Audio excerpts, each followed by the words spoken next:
Hello, this is David at esorafrance.com, your source for French real estate information explained to you in English. Yes, indeed, you can learn a lot about the French real estate buying market by taking advantage of all the resources available at esorafrance.com.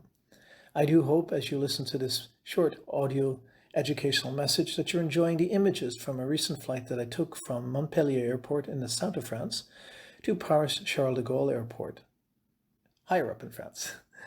And now, let's get to the point of this particular audio podcast. It's to share with you information to consider when you're getting financing on a property in France.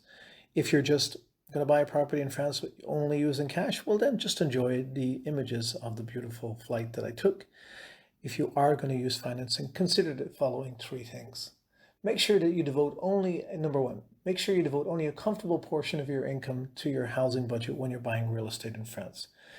My experience, a lot of people, they go for a property more beyond their means than they actually desire to have long term. This is because when you're buying a secondary home or your new home in France, you really want to make sure that it's comfortable for you to be living in that position and that you have money left over to do other parts of your life that's important to you.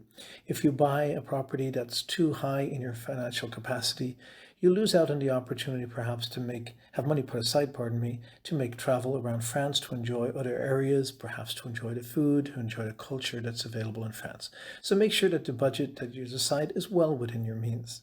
The second thing to consider is to make sure that after you purchase your property in France, that you have some cash left behind in your savings account so that you can make any of those renovations that you'd like to make.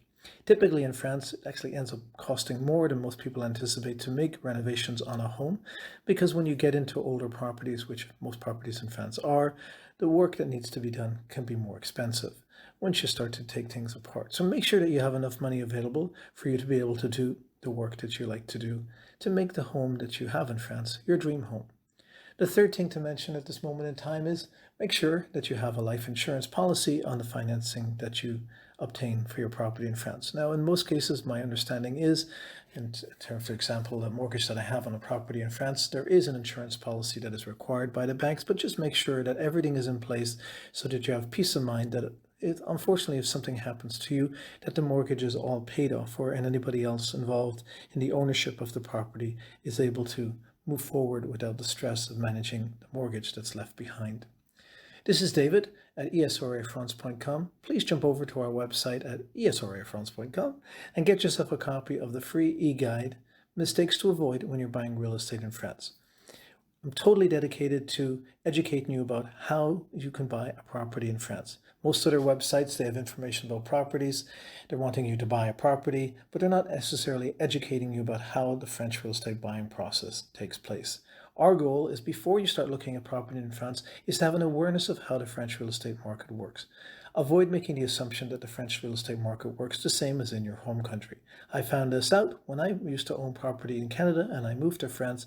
I found out, my gosh, it's so different here and so much more complicated.